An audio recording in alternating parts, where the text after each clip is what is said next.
وسر الأطهار صلاة وسلامين إلى يوم لقاء الله العزيز الغفار يا سيدي نورك الساري ومددك الجاري واجمعنا به في كل أطوارنا وعلى آله وصحبه يا نور أما بعد. Yang sama-sama kita hormati dan kita muliakan para habaib, para dzurriyyat Nabi Muhammad sallallahu alaihi wa ala alihi wasallam, khususnya ayahanda kami Sayyidil Walid Al-Habib Abdul Hamid Ibn Al-Habib Salim bin Ali As-Saggaf, yang beliau sekarang mendengar melalui pengeras suara ini di rumah saja karena kesehatan beliau agak sedikit. Mudah-mudahan Allah Subhanahu wa taala menyembuhkan segala penyakit beliau dan menyehatkan jasmani serta rohani beliau, juga memanjangkan umur beliau bi khairin lutfin wa afiyah.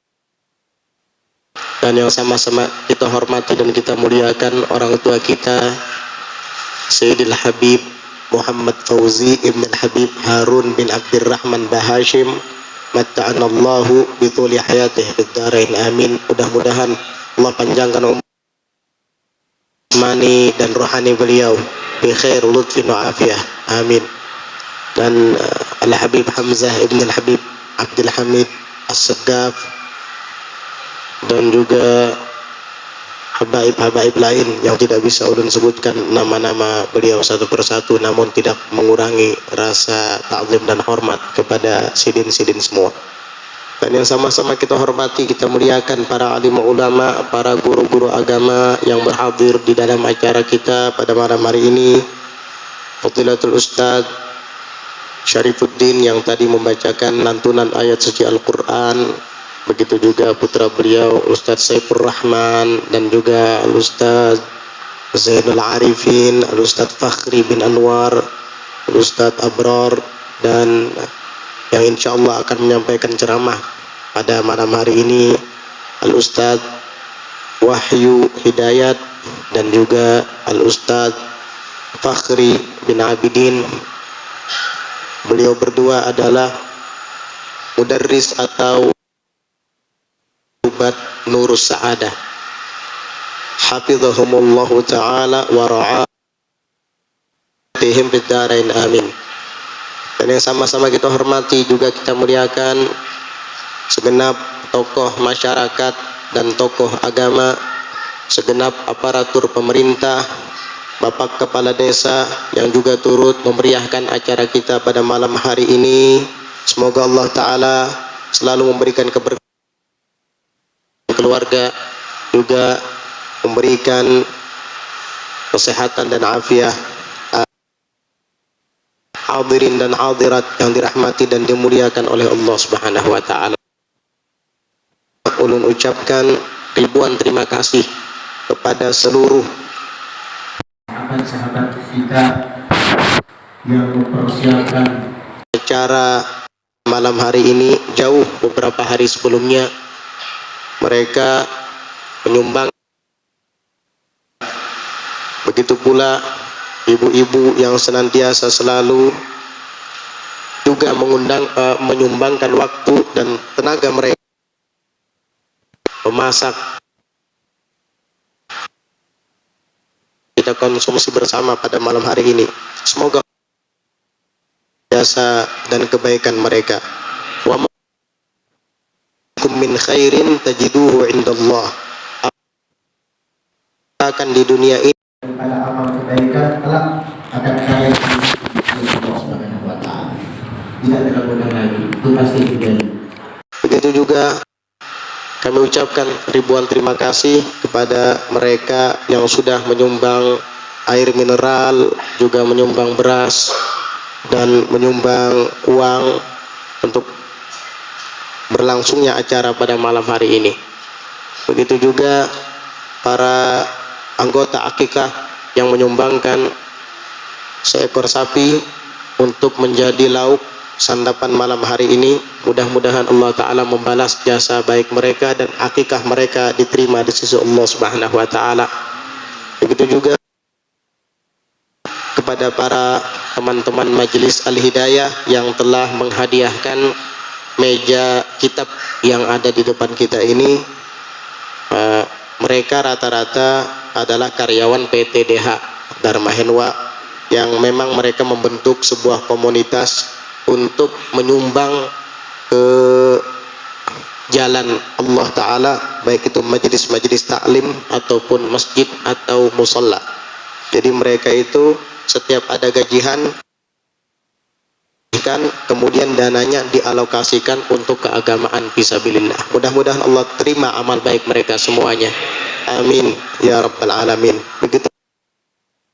Terima kasih banyak kepada mereka yang menyumbang untuk pembangunan maktab dan studio dakwah Rubat Nurus Sa'adah yang dalam proses pembangunan, dan sebentar lagi akan kita bangun atau kita lakukan proses pembangunan fondasi, karena berhubung jerajaknya sampai sekarang masih belum datang juga, akhirnya agak sedikit terlambat kita membangun fondasi. Padahal di lokasi samping sana sudah digali lubang untuk fondasi dan besinya pun sudah dirakit atau sudah diram, tetapi jerajaknya masih belum ada. Maklum ini adalah tanah uruk sehingga tidak bisa sembarangan kita membangun, apalagi insya Allah rencana kita bangunan ini ada 2 lantai, lantai bawah dan lantai atas. Lantai atas perpustakaan, lantai bawah perkantoran sekaligus studio dakwah. Mudah-mudahan cepat realisasi dan cepat dibangun. Amin ya rabbal alamin. Alhamdulillah, pada malam hari ini kita memperingati Isra dan Mi'raj sallallahu alaihi wa ala alihi wa sahbihi wasallam. Malam ini adalah malam ke-28 bulan Rajab menurut versi kalender. Malam ini malam 27, karena kemarin itu tim NU, tim Ru'yatul Hilal NU masih belum melihat hilal katanya. Akhirnya hari kedua versi kalender baru mereka menyaksikan hilal, yang artinya hari kedua itu adalah hari pertama menurut versi mereka. Ya, kalau di sini alhamdulillah hari-hari bisa melihat hilal. Ya, karena kuda ulun namanya hilal.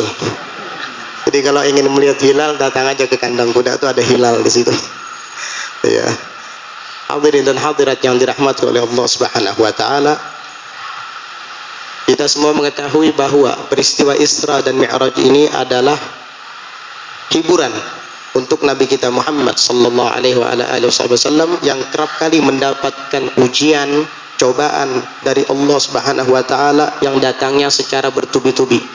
Al-Habib Umar bin Hafiz tadi menyebutkan di dalam Ad-Diya'ul Lami', matat Khadijatu wa Abu Talibin fil khamsina fashtadda al-adha fununa wa ata thaqifan da'iyan faramauhu bil ahjari bal aghraw bihi sibyana. Matat Khadijatu wa Abu Talibin, meninggal dunia istri tercintanya Siti Khadijah. Sedih hati Nabi, belum terobati rasa sedih yang ada di hatinya, disusul lagi wafat aman yang setiap kali membela beliau dari gangguan orang-orang kafir Quraisy, yaitu Abu Talib bin Abdul Muttalib. Waktu itu umur beliau kurang lebih 50 tahun. Fashtadal adza fununa, maka gangguan-gangguan orang kafir itu pun semakin memanas dan memarah, semakin parah. Wa ata Thaqifan da'iyan, beliau pun pergi mendatangi Bani Thaqif yang ada di kota Taif. Apa yang beliau dapati di sana ketika berdakwah? Mau bil ahjar, Nabi dilempari dengan bebatuan. Bal aghraw bihi sibyana, bahkan anak-anak kecil ikut serta menyerang Nabi, ikut serta mencela dan mencaci maki Nabi. Padahal anak kecil tidak mengerti arti cacian dan celaan, tetapi orang tua mereka yang mengajari anak-anak mereka untuk mencela dan mencaci serta membenci Nabi sallallahu alaihi wasallam. Alhasil, ujian yang bertubi-tubi itu dihadapi oleh Nabi dengan tabah dan sabar dan tidak mengeluh, hanya kepada Allah Subhanahu wa taala. Nabi hanya mengeluh kepada Allah, bukan kepada makhluk. Karena Nabi tahu yang hanya bisa menghilangkan segala kesusahan dan segala masalah Allah Ta'ala. Dia yang memberikan masalah, dia pula yang akan mengangkat masalah itu. Tidak ada gunanya curhat kepada makhluk yang tidak bisa memberi manfaat. Nabi hanya mengatakan Allahumma ashku ilaika bathi wa qillata hilati ila akhir doa. Nabi berdoa kepada Allah Subhanahu wa taala.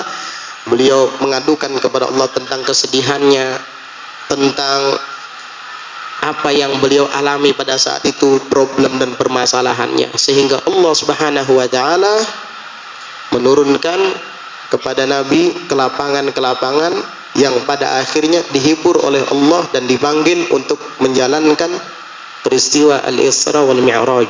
Beliau jalan-jalan hiburan, melihat surga dan sekitarnya, keindahannya, juga melihat neraka dan pemandangan-pemandangannya yang mengerikan, agar Nabi tahu bahwa ini adalah akibat perbuatan orang-orang yang melakukan dosa-dosa dan kesalahan ketika hidup di dunia. Hingga pada akhirnya Nabi bertemu dengan Allah Subhanahu wa taala. Disitulah puncak kelezatan, disitulah puncak dari segala kenikmatan. Karena ahlul jannah kelak di surga, yang membuat mereka semua betah di dalamnya bukan karena kenikmatannya, bukan karena bidadarinya, pepohonan dan sungai-sungainya yang ngalir, bukan, tetapi karena memandang wajah Allah. Wujuhu yawma idzin nadhirah ila rabb. Wajah-wajah mereka hamba-hamba Allah yang ada di surga kelak bercahaya bahagia. Kenapa? Ila rabbiha nadhirah, kepada Tuhannya. Wajah-wajah kita ini diizinkan untuk memandang wajah Allah Subhanahu wa taala. Yang bisa kita ambil daripada cerita dan riwayat, kita selalu tabah menghadapi ujian dan cobaan. Karena di balik ujian dan cobaan itu pasti ada kegembiraan dan kebahagiaan yang Allah taala simpan untuk kita, sementara kita tidak tahu. Makanya di dalam sebuah riwayat disebutkan innallaha idza ahabba 'abdan ibtalah. Sesungguhnya Allah itu apabila sayang, cinta kepada hamba, pasti akan diuji oleh Allah Subhanahu wa taala. Kalau ada orang hidupnya nyaman terus, nggak ada ujian sama sekali, nggak ada sakit, nggak ada problem, nggak ada masalah, ini jangan-jangan nggak disayangi, jangan tidak dicintai sama Allah. Makanya dulu ada salah seorang wanita solehah kawin dengan seorang lelaki yang juga soleh. Mereka semua hidup berumah tangga dengan harmonis, gak ada masalah sama sekali. Hidup berumah tangga berlalu sama. Tiba-tiba si istri tidak ada sebab dan tidak ada alasan yang tepat, langsung mengatakan kepada suaminya, "Talikni, ceraikan saya." Sontak suaminya bingung. "Kenapa wahai istriku, kamu minta agar saya menceraikan kamu, sementara kamu adalah wanita baik di mata saya dan kita tidak pernah ada problem selama menjalani rumah tangga. Kalaupun ada, itu hanya masalah sepele. Kenapa engkau tiba-tiba minta ceraikan? Pokoknya ceraikan saya," kata istrinya. Akhirnya si suami ini sumpah, beliau sedih, dan dia tidak mau menceraikan istrinya karena dia sayang pada istrinya. Orang soleh itu sayang pada istri, tanggung jawab. Orang yang tidak soleh, dialah yang suka membenci istrinya, mencela istrinya, bahkan sampai memukulinya. Na'udzubillah min dzalik. Karena Nabi pernah mengatakan kepada salah seorang sahabat yang minta kepada Nabi keterangan untuk memilihkan calon suami buat putrinya. Nabi mengatakan, "Zawwijha ala dzittuqa." Kawinkan dia kepada lelaki yang bertakwa. Karena lelaki yang bertakwa itu tidak akan pernah menghinakan istrinya. Dia tidak akan membiarkan istrinya terhinakan. Dia selalu menjaga dan memelihara agama istrinya. Tidak membiarkan istrinya keluar rumah dengan aurat terbuka. Tidak membiarkan istrinya melewatkan sholat dan waktunya berlalu tanpa sholat. selalu dinasihati, diberikan arahan-arahan yang positif dan yang baik. Ini adalah tipe lelaki yang bertakwa. Begitu. Jadi lelaki ini lelaki yang baik. Ketika istrinya minta cerai tanpa sebab, dia pun sumpah, dia sedih. Akhirnya dia keluar dari rumah sambil menunggangi kudanya. Dulu kendaraannya kuda. Tunggangi kuda, tiba-tiba kudanya itu terperosok di sebuah lubang cukup dalam. Akhirnya jatuh dan lelaki itu pun ikut jatuh hingga kakinya terkilir. Akhirnya tidak bisa jalan. Orang-orang yang menyaksikan itu pun langsung gotonglah dia sampai ke rumah. Istrinya melihat, ada apa, kata istrinya. Namanya juga cinta kepada suami, pasti istrinya cemas. Ada apa, kenapa suami saya? Orang-orang itu bilang, tadi baru saja suami kamu sedang memacu kuda. Ternyata kudanya terperosok di sebuah lubang. Akhirnya kudanya terjatuh, suami kamu pun ikut terjatuh hingga kakinya tuh terkilir. Kakinya tuh kesleo, gak bisa jalan. Kami papah ke rumahmu, kami gotong ke rumahmu. Pas orang-orang tadi pulang, istrinya langsung sujud syukur dan mengucapkan alhamdulillah.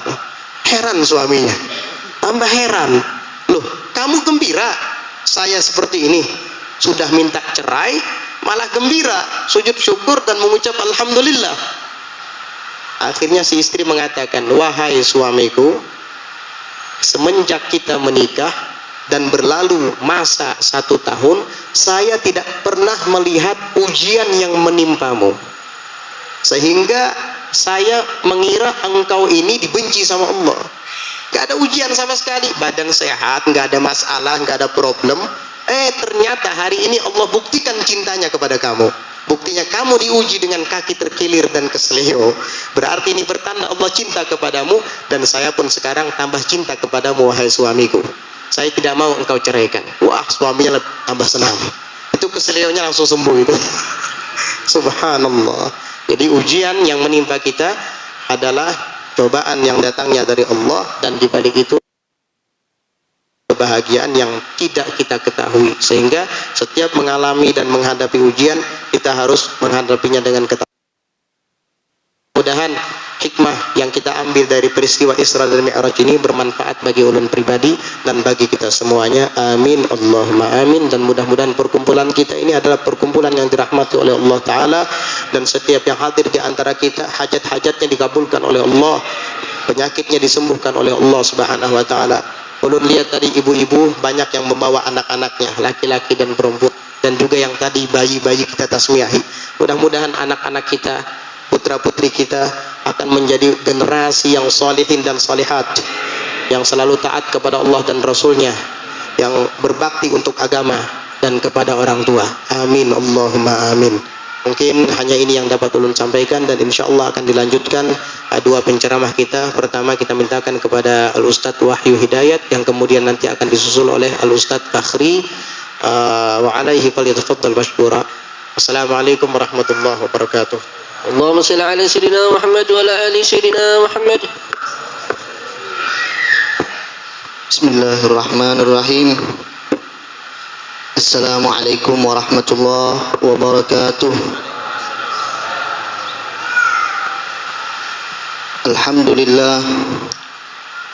Alhamdulillahilladzi bi ni'matihi tatimmus shalihat wa tanalul barakat wa takfil muhimmat wal mulimmat hajat.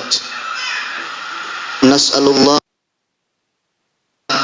an yaqdiya lana wa lakum kullal hajat, wa an yasrifa anna wa ankum wa anil islami wal muslimin kullal afat wal adiyat wal baliyat wal fayrusat. Wassalatu wassalamu ala sayyidina Muhammad sayyidis sadat wa ala alihi wa ashabihi amma ba'd. Yang ulun muliakan dan yang sama-sama kita hormati para habaib, para dzurriyyatnya Nabi Muhammad sallallahu alaihi wasallam, hadir di tempat ini guru kita semua, Sayyidil Habib Ibnul Habib Abdul Hamid As-Saggab, dan juga saudara beliau Hamzah bin Abdul Hamid As-Saggab, dan juga ayahanda Habib Muhammad Fauzi bin Harun bin Abdurrahman Bahashim, dan para habaib yang lainnya yang tidak bisa ulun sebutkan namanya satu persatu.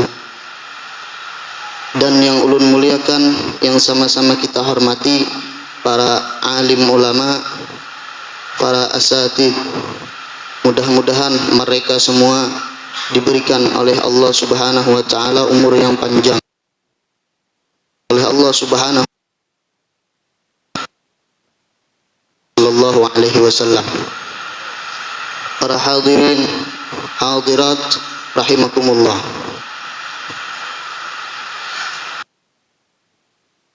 Seperti ini, perkumpulan yang dibacakan,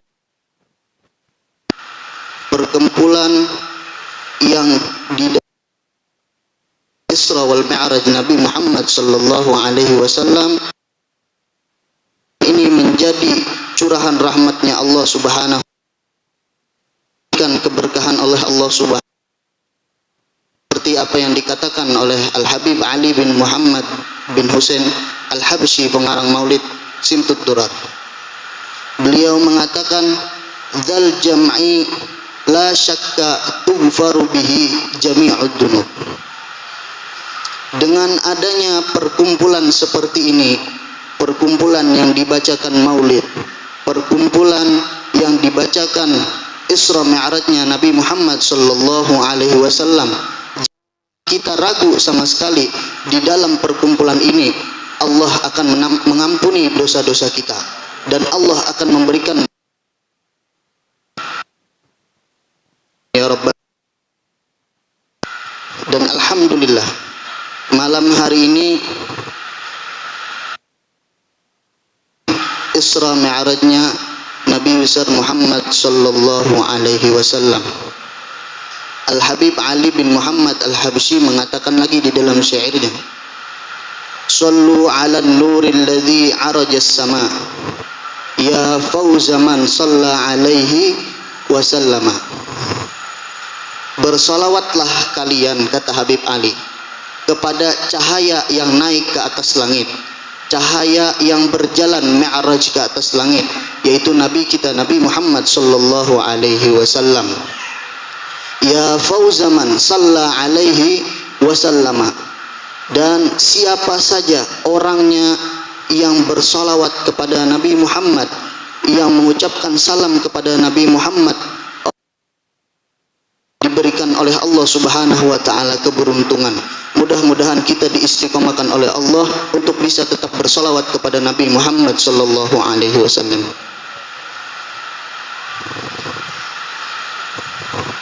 Perlu kita ketahui, hadirin hadirat rahimakumullah, bahwasanya ketika malam Isra Mi'rajnya Nabi Muhammad sallallahu alaihi wasallam,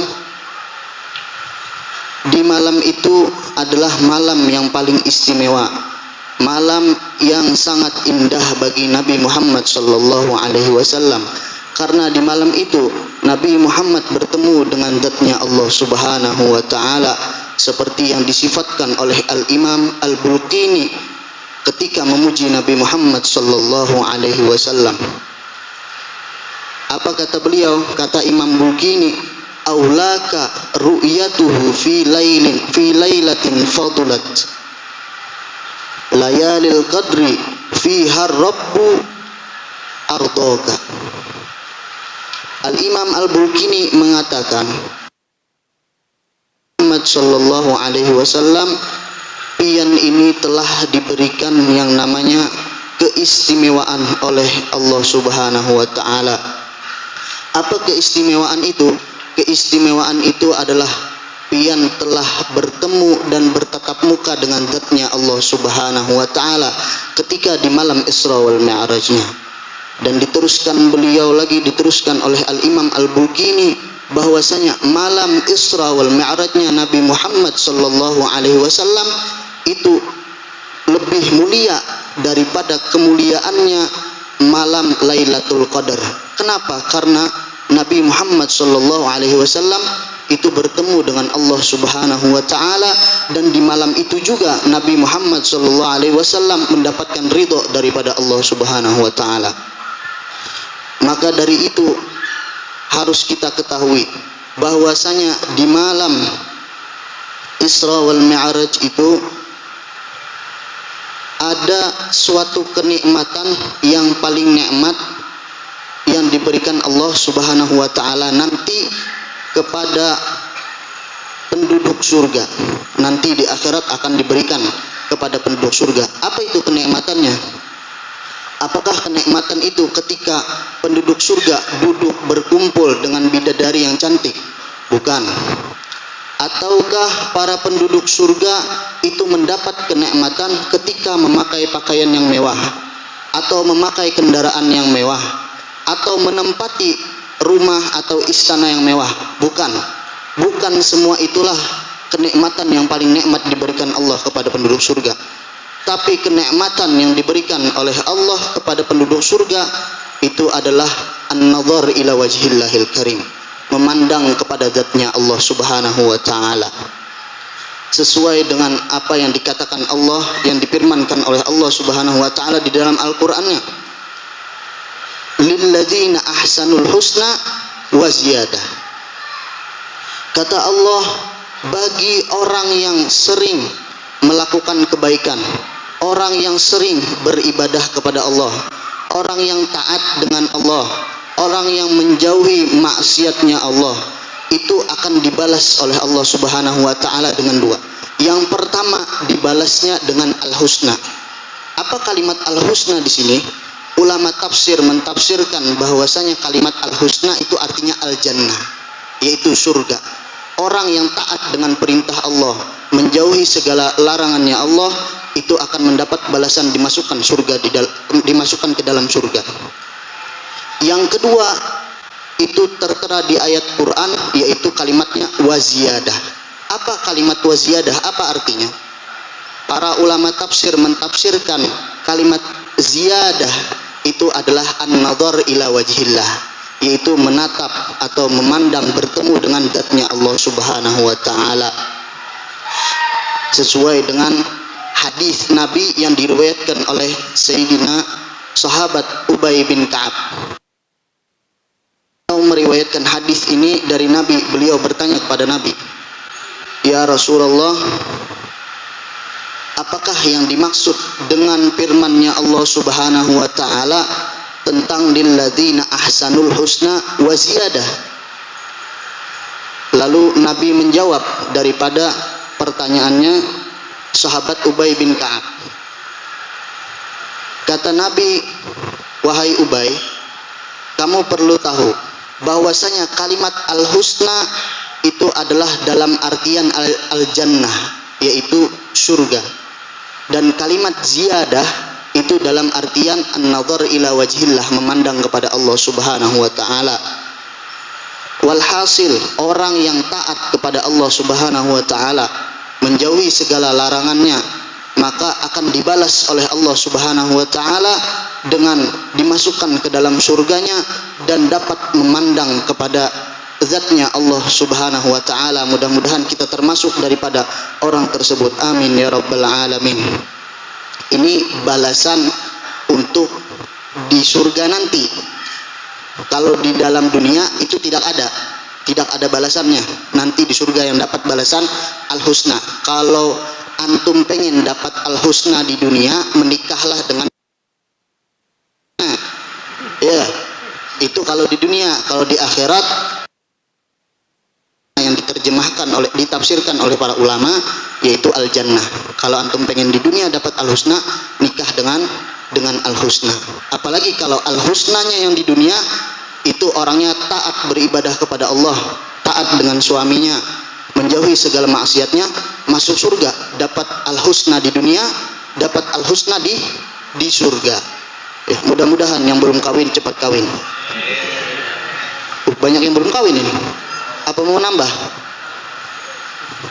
Mudah-mudahan yang belum punya anak, yang belum punya zuriat dikasih oleh Allah Subhanahu wa taala. Amin. Perlu kita ketahui, Nabi Muhammad sallallahu alaihi wasallam ketika Isra wal Mi'raj berangkat menuju ke hadapan Allah Subhanahu wa taala, menurut pendapat ulama yang sahih, itu Nabi Muhammad Isra wal Mi'raj dengan jasad dan rohnya. Ya, bahkan dikatakan oleh para ulama bahwasanya beliau Isra wal Mi'raj itu memakai sendal. Ya, pernah dengar? Nah, Nabi Muhammad itu dikatakan Isra Mi'raj memakai sendal. Kita bayangkan, kalau sendal itu ada di hadapan kita, sendal yang Nabi pakai ketika berhadapan dengan Allah Subhanahu wa taala, mau kita apakan sendal ini? Pasti banyak yang cari berkah, ya, yang cium, bahkan ada yang dimasukkan ke dalam air buat diminum, dimandikan airnya. Ya, itu kalau sendalnya Nabi. Tapi kita lalai dari semua ini. Ini sesuatu yang terpisah dari Nabi Muhammad SAW. Tidak ada bersambung nasabnya. Tapi kita lalai dari semua ini. Di hadapan kita, di sekitar kita, ini banyak para zuriat keturunannya Nabi Muhammad SAW yang nasabnya bersambung, yang darah Nabi Muhammad SAW mengalir di dalam badannya, yang daging itu tercipta dari dagingnya Nabi Muhammad SAW. Apakah kita tidak mau mengambil keberkahan dari mereka? Bayangkan, ini kelalaian dari kita. Dulu pernah diceritakan Al-Imam Nu'man bin Thabit, ya, atau yang disapa akrabnya dengan Imam Abu Hanifah, pendiri mazhab Hanafiyah. Di suatu hari Imam Abu Hanifah ini sedang duduk dan mengajar para murid-muridnya. Lalu ketika beliau menjelaskan di pertengahan pelajarannya, ada satu orang yang lewat di hadapan beliau ketika mengajar. Lalu beliau berdiri dan didatangi oleh Imam Abu Hanifah.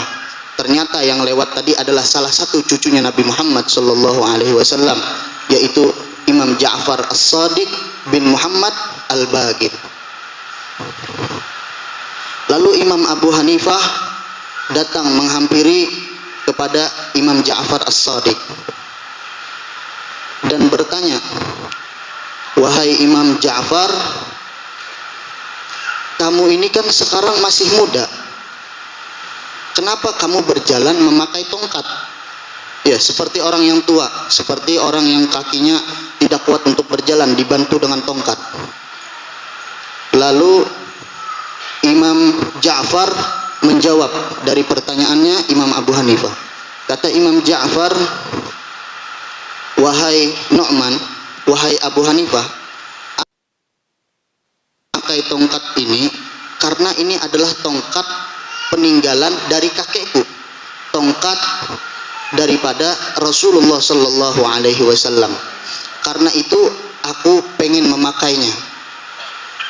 Ketika Imam Abu Hanifah mendengar jawaban dari Imam Ja'far As-Shadiq tadi, lalu beliau meminta izin untuk meminjam tongkatnya dan dikasih pinjam. Setelah minjam, dicium oleh Imam Abu Hanifah dan dipeluk tongkat itu tadi, dicium dari ujung yang atas sampai ke bawah, semuanya dicium. Setelah dicium, lalu Imam Ja'far ini kaget, kagum melihat perbuatannya Imam Abu Hanifah. Lalu bertanya Imam Ja'far, "Wahai Nu'man, kenapa kamu lakukan ini?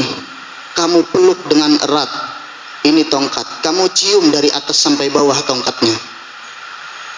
Dijawab oleh Abu Hanifah, kata Abu Hanifah, "Karena ini tongkatnya Rasulullah Sallallahu Alaihi Wasallam, aku cinta dengan Rasulullah Sallallahu Alaihi Wasallam. Dari sebab itu aku mencium dan memeluk tongkat ini." Lalu kata Imam Ja'far,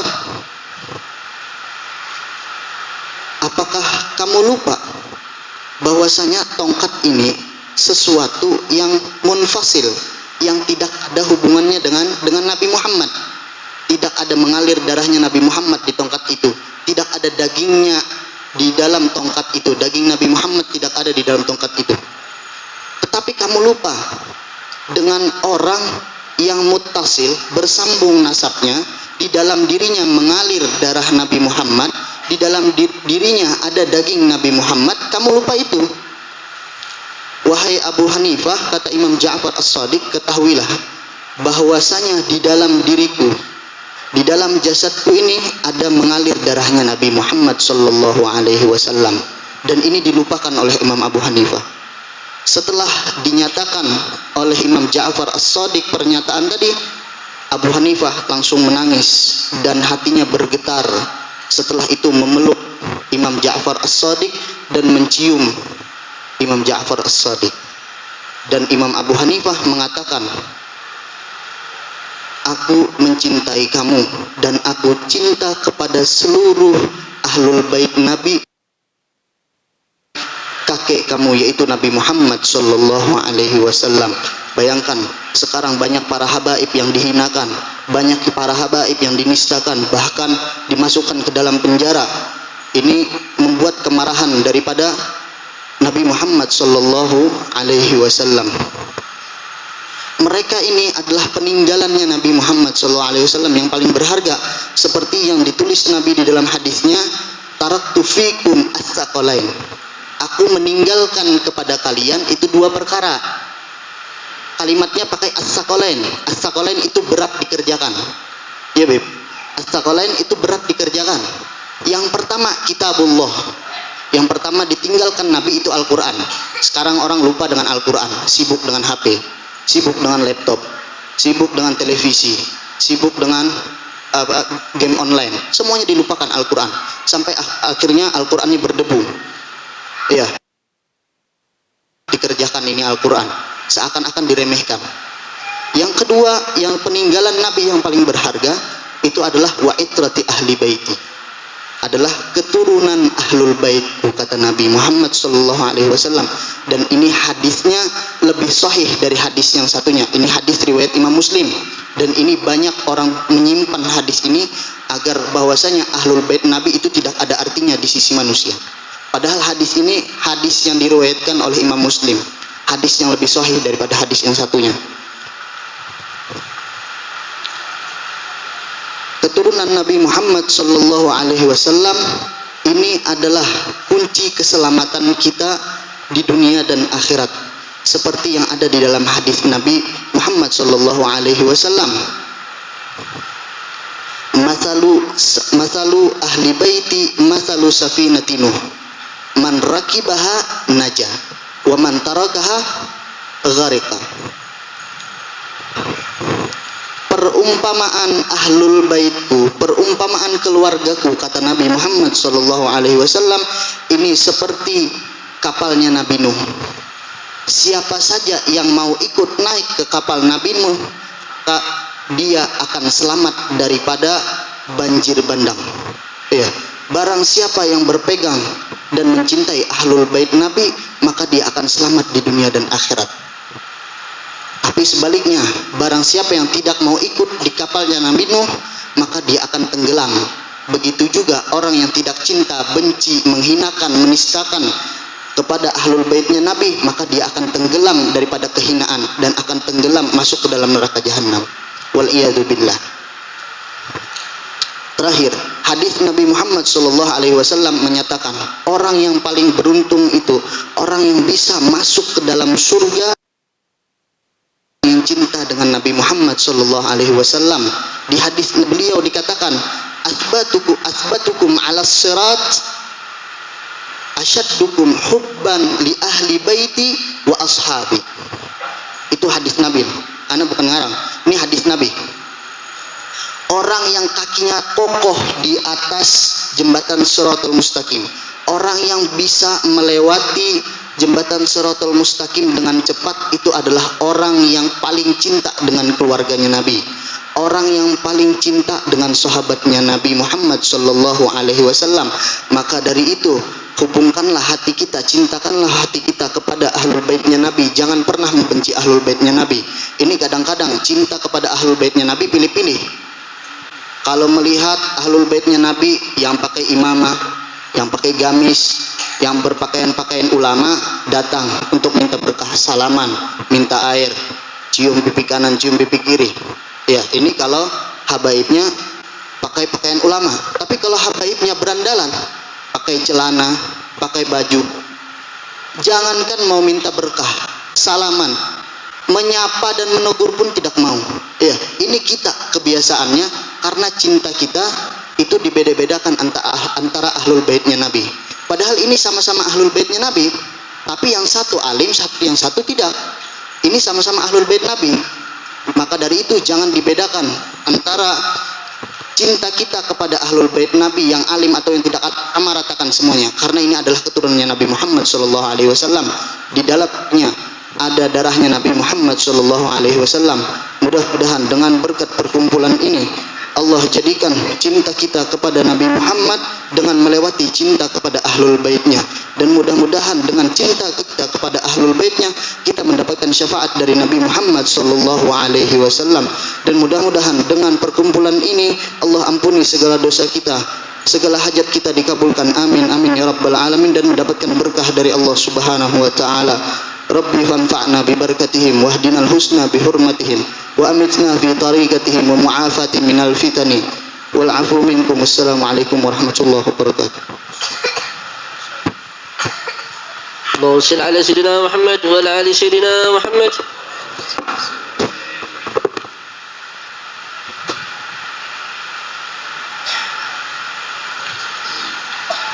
Assalamualaikum warahmatullahi wabarakatuh. Kurang semangat. Tahulah pian arti Assalamualaikum.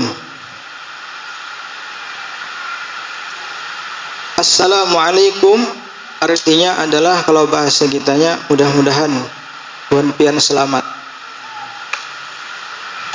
Jadi kalau hanya ada orang yang mengucapkan salam, berarti orang itu mendoakan kita mudah-mudahan kita selamat. Yang diberikan salam menjawab salam juga mendoakan mudah-mudahan yang mengucapkan salam diselamatkan Allah subhanahu wa ta'ala. Makanya sunnah, di dalam sunnah Rasul adalah absu salama bainakum, tebarkan salam di antara kalian. Tebarkan salam itu tidak hanya kepada orang yang kenal, yang tidak kenal pun kita tetap disunahkan asal itu orang Islam. Jangan kalau seandainya ada orang mengucapkan salam Assalamualaikum, langsung tegang semuanya, rasa-rasa kada kenal lawan orang tadi. Nah, kenal atau tidak kenal, tetap disunahkan kita mengucap salam. Karena salam itu adalah doa. Assalamualaikum, mudah-mudahan buan pian selamat. Nah, jadi kita ulang salam, jawab dengan semangat. Mudah-mudahan dengan berkat salam ini kita semua diselamatkan Allah subhanahu wa ta'ala dunia, lebih-lebih di akhirat. Assalamualaikum warahmatullahi wabarakatuh. Alhamdulillahilladzi hadana bi'abdihil mukhtar man da'ana ilaih bil idni wa qad nadana labbaika ya man dallana wa hadana. Shalla alaika Allahu bari'uka alladzi bika ya mushaffa'u khassana wa habana ma'a alikal athhar ma'dini sirrikal asma fahum sufunun najati himana wa ala sahabatikal kirami humati dinika asbahu liwalaihi unwana والتابعين لهم بصدق ما هدى هادي المودة هيج الأشيانا. اللهم صل وسلم على سيدنا محمد مفتاح باب رحمة الله عدد ما في علم الله صلاة وسلاما دائمين بدوام ملك الله وعلى آله وصحبه ومن والاه اللهم صل وسلم على سيدنا محمد نورك الساري ومدادك الجاري واجمعنا به في كل أطوارنا برحمتك يا نور. أما بعد. Yang sama-sama kita hormati dan yang sama-sama kita muliakan para habaib, masyaraib, para dzurriyyah Rasulullah sallallahu alaihi wasallam, bil khusus Al-Habib Abdul Hamid bin Al-Habib Salim Segap. Mudah-mudahan Allah Subhanahu wa taala panjangkan umur beliau, Allah Subhanahu wa taala sehatkan badan beliau, Allah taala mudahkan segala urusan beliau, baik urusan dunia, lebih-lebih lagi urusan akhirat.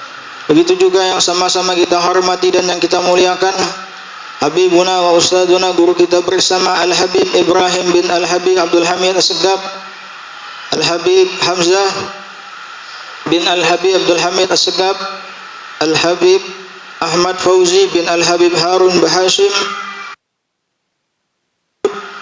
dan para habaib yang lainnya yang tidak dapat ulun sebutkan satu persatu, namun tidak mengurangi rasa ta'zim kami kepada mereka semua. Para alim ulama, guru agama, para asatid, wabil khusus Al-Ustadz Syarifuddin, Al-Ustadz Saifur Rahman, Al-Ustadz Fakhri. Alhamdulillah nama ulun sama lawan sidin. Mudah-mudahan Allah Ta'ala jadikan ulun sama kayak sidin. Al-Ustadz Wahyu, Al-Ustadz Sulaimi, dan para asatid yang lainnya yang tidak dapat ulun sebutkan satu persatu. Mudah-mudahan dengan kehadiran para habaib dan para asatid di tempat kita, mudah-mudahan nama berkah ajar pada malam hari ini. Amin ya rabbal alamin. Sama-sama kita hormati Bapak Kepala Desa, tokoh masyarakat, dan yang ulun muliakan sahibul walid Abah ulun Abidin bin Syafawi, hadirin wal hadirat yang dirahmati Allah Subhanahu wa taala. Alhamdulillah, Allah Subhanahu wa taala berikan nikmat kepada kita, nikmat yang sangat banyak. Sampai-sampai seandainya kita hitung nikmat yang Allah taala berikan kepada kita, maka kita tidak akan mampu untuk menghitung nikmat tersebut. Di dalam Al-Quran Allah Subhanahu wa ta'ala berfirman, wa in ta'uddu ni'matullahi la tuhsuha. Kalau seandainya kalian hitung nikmat yang Allah ta'ala, la tuhsuha, kalian tidak akan mampu untuk menghitung nikmat tersebut.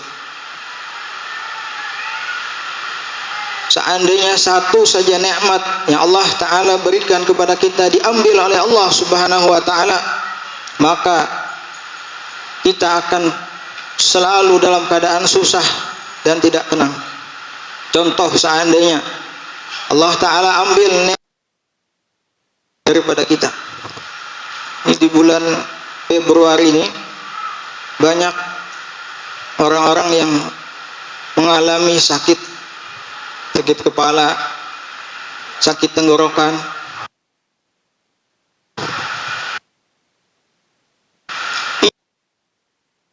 menunjukkan bahwasanya bagaimana kalau seandainya nikmat sehat sebentar saja diambil Allah, bagaimana perasaan. Dan ketika diambil nikmat sehat tersebut, disitulah kita baru tahu ternyata nikmat sehat yang Allah Ta'ala berikan itu sangat berharga kepada kita. Ketika kita sakit, soto, nasi sop, rawon, masak abang, nasi kuning, masak asam, semuanya pahit, semuanya kada ada yang nyaman. Ini baru nikmat sehat yang Allah Ta'ala ambil, dan itu pun hanya sementara. Allah Ta'ala ambil, belum nikmat-nikmat yang lainnya. Alhamdulillah, Allah Subhanahu wa Ta'ala berikan kita nikmat yang banyak, yang besar. Salawat dan salam selalu tercurah dan terlimpah atas junjungan kita Nabi besar Muhammad sallallahu alaihi wasallam, sahabat, kerabat, tabi'in, tabi'at min yaumina hadza ila yaumil qiyamah.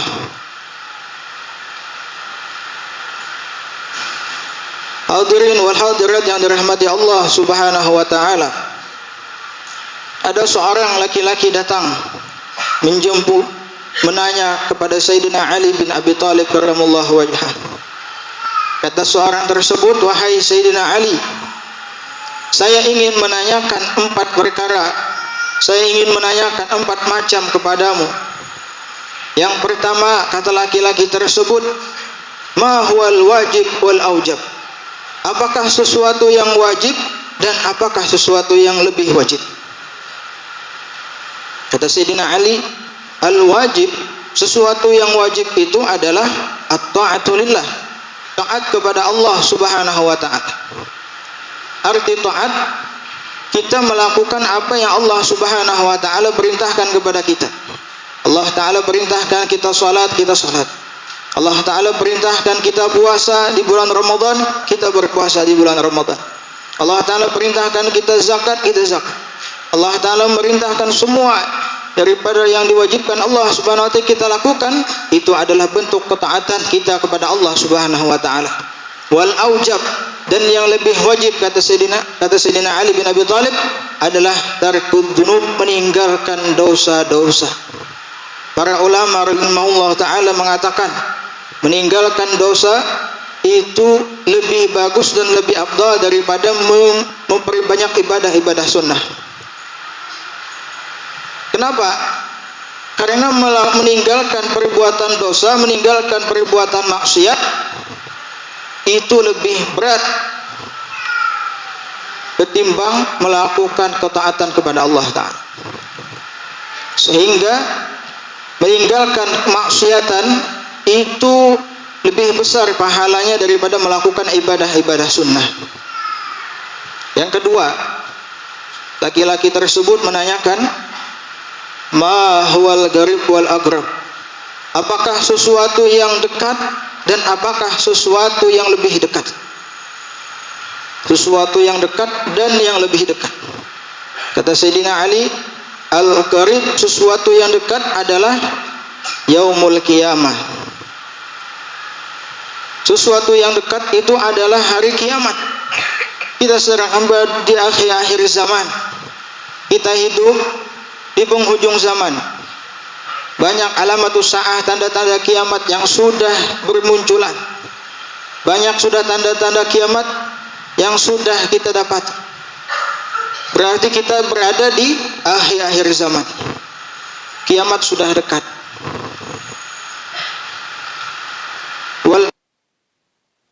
Ada, kata Sayyidina Ali, yang lebih dekat daripada hari kiamat. Wal agrab, dan yang lebih dekat itu adalah al-maut, kematian. Ternyata kematian lebih dekat daripada hari kiamat. Rasulullah sallallahu alaihi wasallam bersabda, hasadu ummati baina 60 wa 70. Atau kama qala Nabi, umur umatku, kata Nabi, itu kebanyakannya di antara 60 dan 70. 60, 70 ini umur standar kebanyakan umat Rasulullah sallallahu alaihi wasallam. Bisa jadi kurang dari 60, bisa jadi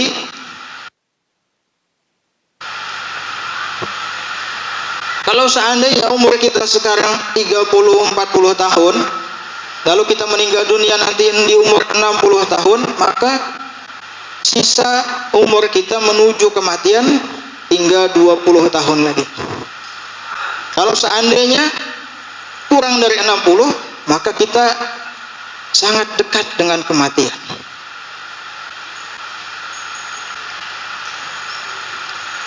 Apalagi waktu sekarang ini cepat, hari demi hari, minggu demi minggu, bulan demi bulan, tahun demi tahun, semakin cepat berlalu. Maka kita pun semakin dekat dengan yang namanya kematian. Lantas sudahkah kita persiapkan perbekalan kita untuk hari setelah kita meninggal dunia? Allah Subhanahu wa taala memerintahkan, wa tazawwadu fa inna khairaz zadi taqwa. Berbekallah kalian, fa inna khairaz zadi taqwa. Maka sungguhnya paling baik perbekalan itu adalah takwa kepada Allah Subhanahu wa taala. Perbekalan apa yang dimaksud? Bekal yang dimaksud di sini adalah ketaatan ibadah yang kita lakukan semasa kita masih di dunia. Dan ingat, kesempatan ini hanya bisa kita lakukan semasa kita berada di dunia. Ad-dunya mazra'atul akhirah, dunia adalah tempat bercocok tanam untuk negeri akhirat. Kita berkebun, kita bertanam, kita berkebun di dunia. Nanti panennya, hasilnya di akhirat. Kita beramal saleh, berbuat ketaatan kepada Allah, nanti hasilnya pahalanya kita nikmati di akhirat. Dan ini hanya berlaku di dunia. Apabila seseorang sudah meninggal dunia, maka kesempatan untuk beramal, kesempatan untuk mengumpulkan atau berbuat ketaatan ibadah kepada Allah tidak ada lagi. Hanya penyesalan-penyesalan yang tidak ada gunanya, yang tidak ada manfaatnya lagi nanti kelak yaumil qiyamah. Disebutkan di dalam sebuah syair, idza lam tarhali bizani min tuqa, apabila kamu pergi meninggal dunia tanpa ada perbekalan, zawada, dan kamu bertemu dengan seseorang yang banyak mempunyai bekal. Nanti ketika kita meninggal dunia, kita bertemu dengan orang yang banyak mempunyai bekal. Dia banyak salat, dia banyak puasa, dia banyak sedekah, dia banyak baca Quran, dia banyak taat kepada Allah. Kita lihat, kita bandingkan dengan diri kita. Ternyata kita banyak lalai di dunia. Kita banyak tidak melakukan ketaatan kepada Allah. Salat kita kurang, puasa kurang. Nadimta an la takuna kamitsli. Kamu akan menyesal an la takuna kamitsli, karena kamu tidak sama seperti dia. Wa annaka lam tarsad kama kana qad arsada, dan kamu tidak bisa kembali untuk beramal, berbekal kama kana qad arsada, sebagaimana yang sudah dia persiapkan. Bagaimana orang tersebut, dia pun tidak bisa kembali ke dunia untuk berbekal.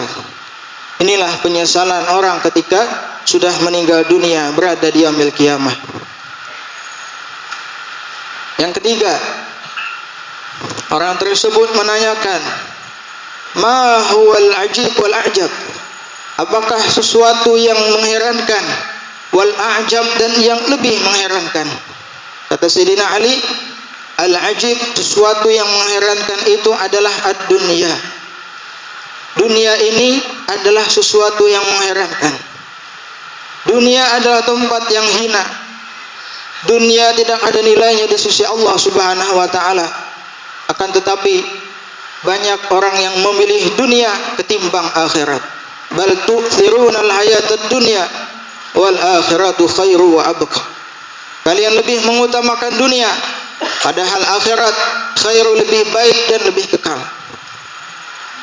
Dunia hina, tidak ada nilainya di sisi Allah Subhanahu wa taala. Ada sebuah kisah seorang raja yang ditimpa penyakit sakit perut. Setiap hari perutnya tambah besar dan tambah sakit. Dia memerintahkan anak buahnya, prajuritnya, untuk mencari tabib, dokter. Disuruh cari ke sana ke sini supaya dapat tabib, dokter, untuk bisa menyembuhkan penyakit sakit perut. Ternyata pasukan anak buah raja tersebut tidak menemukan sama sekali.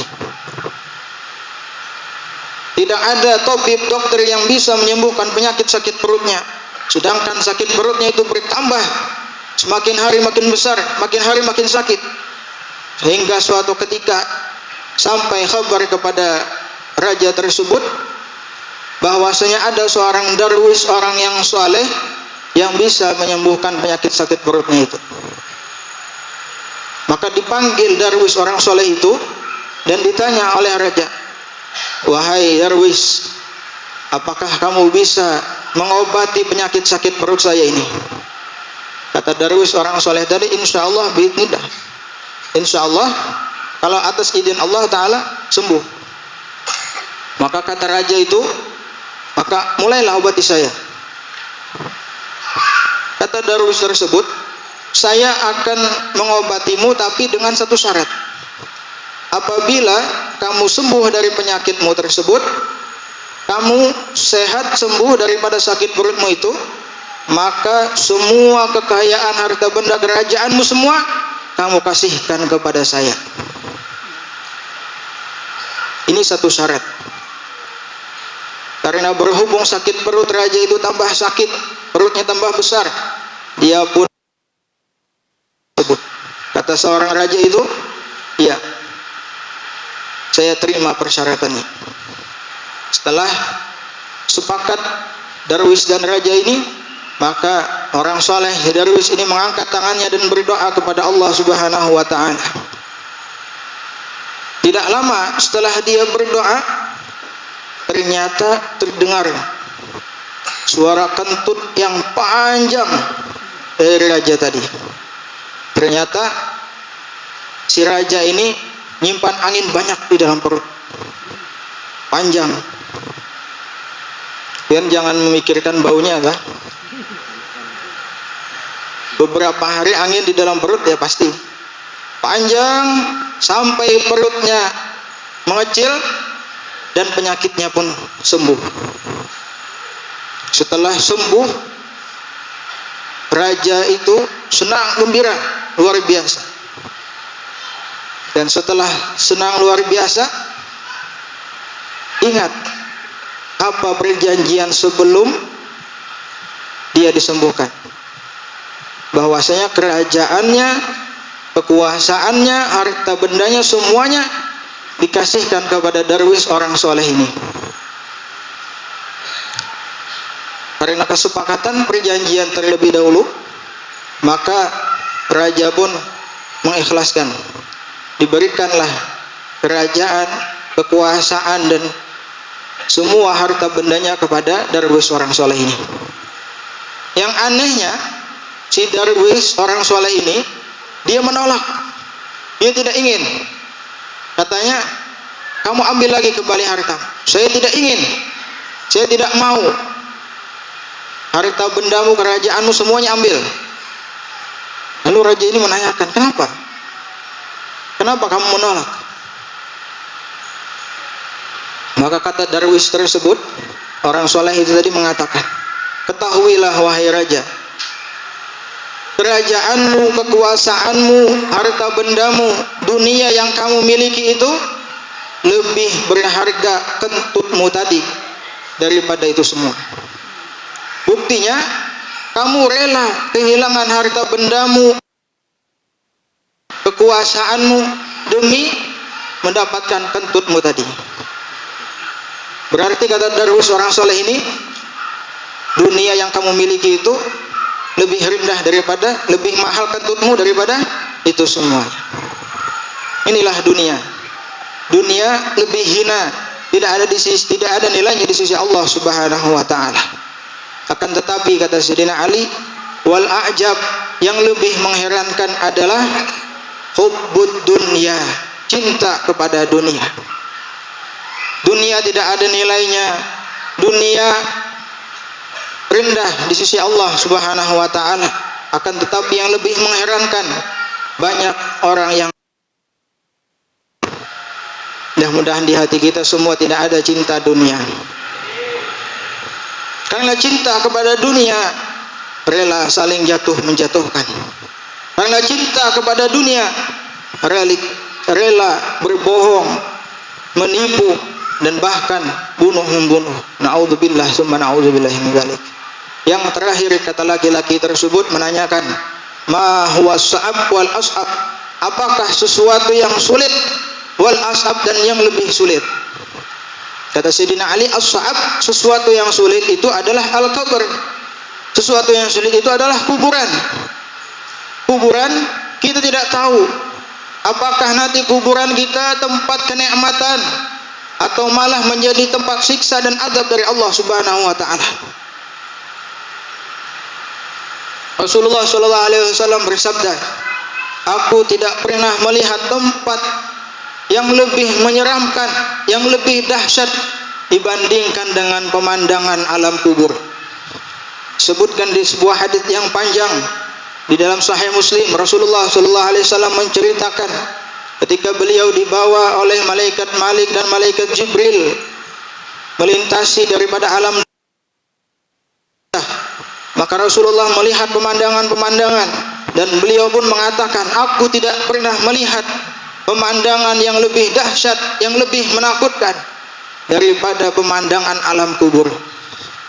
Faman naja minhu, siapa yang selamat daripada kubur, fama ba'dahu aisar, maka kehidupan setelah alam kubur itu akan lebih mudah, lebih ringan bagi dia.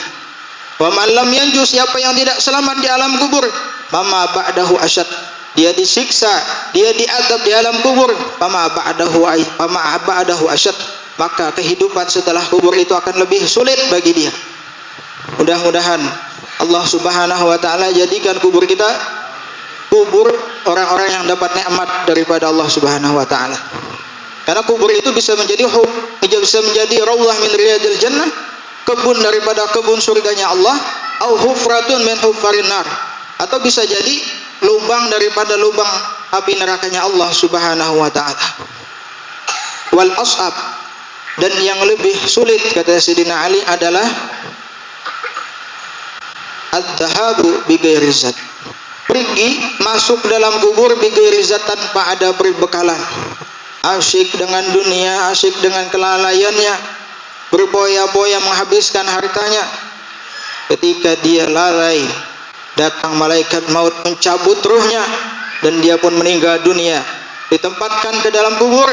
Kata Sayyidina Ali, wal ashab, ini sangat sulit untuk mendapatkan keselamatan. Kenapa? Karena dia masuk ke dalam kubur tanpa ada perbekalan. Mudah-mudahan Allah Subhanahu wa taala berikan kita hidayah, taufik, inayah untuk selalu bisa beramal saleh, untuk bisa selalu berbuat taat kepada Allah, menyiapkan perbekalan di sisa umur kita yang pendek ini. Dan mudah-mudahan Allah Subhanahu wa taala ampuni dosa-dosa kita, dosa kedua orang tua kita, dosa seluruh keluarga kita. Dan mudah-mudahan Allah Subhanahu wa taala matikan kita dalam keadaan husnul khatimah fi khairin wa lutfin wa afiyah. Amin amin ya rabbal alamin. Salah dan khilaf mohon dimaafkan. Hadanallahu wa iyyakum ajma'in. Assalamualaikum warahmatullahi wabarakatuh.